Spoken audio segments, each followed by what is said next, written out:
భార్య: ఏమండి? ఏమైంది మీకు? అలా బాధగా ఉన్నారేంటి?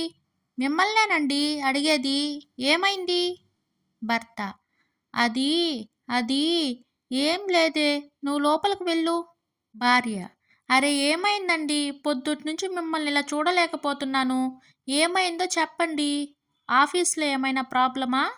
భర్త: ఆహా! అలాంటిదేం లేదు. భార్య: లేదంటే ఏమైనా మనీ ప్రాబ్లమా? భర్త: లేదు. అలాంటిదేం లేదు. భార్య: లక్కీగా మన ఇంట్లో ఎవరికీ హెల్త్ ప్రాబ్లమ్ కూడా లేదు కదా! మరి ఎందుకంత విచారంగా ఉన్నారు? భర్త: అదేం లేదులే కాంతం. నువ్వు లోపలికి వెళ్ళు. భార్య: అయ్యో! అయ్యో! ఉదయం నుండి చూస్తున్నా ఇంత అర్ధరాత్రి పూట ఇలా హాల్లోకి వచ్చి ఏడుస్తున్నారు ఎందుకు? ఏమైందండి అసలు మీకు? భర్త: బంగారం, ఈరోజు గుర్తుందా? ఈరోజు మన 9వ పెళ్లి రోజు. భార్య: అవునండి, నాకు గుర్తుంది. భర్త: నీకు గుర్తుందా? 10 సంవత్సరాల క్రితం మనమిద్దరం ఇదే రోజు, నీకు అప్పుడు 22 సంవత్సరాలు, నాకు అప్పుడు 24 సంవత్సరాలు. భార్య: అవునండి, నాకు గుర్తుంది.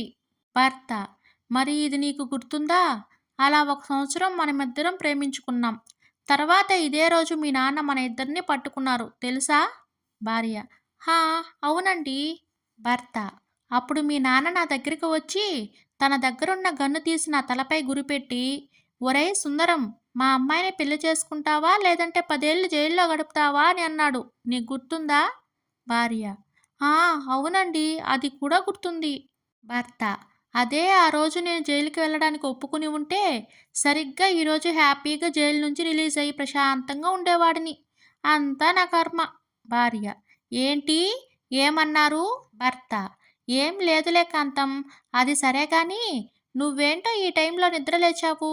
నువ్వు ఈ టైంలో పడుకుంటే కుంభకర్ణుడిలాగా లేవవు కదా! ఎందుకు లేచావు? భార్య: ఎక్కడండి? నేనసలు నిద్రపోతేగా. 2 రోజుల నుంచి ఒకటే ఆలోచనలు. అస్సలు నిద్ర పట్టడం లేదు. భర్త: ఎందుకే? ఏమైంది? భార్య: 2 రోజుల క్రితం మా 10థ్ క్లాస్‌మేట్ ఒక అబ్బాయి కనిపించాడండి. అప్పట్లో నన్ను లవ్ ప్రపోజ్ కూడా చేశాడు. భర్త: ఆ! అయితే? భార్య: అతను ఇప్పుడు బిజినెస్ చేస్తున్నాడంట. వందల కోట్ల రూపాయలు సంపాదిస్తున్నాడంట. హైదరాబాద్‌లో 2 బిజినెస్‌లు పెట్టాడంట. ఇల్లులు కూడా ఉన్నాయంటండి. భర్త: హా! అయితే? భార్య: అయితే ఏంటండి?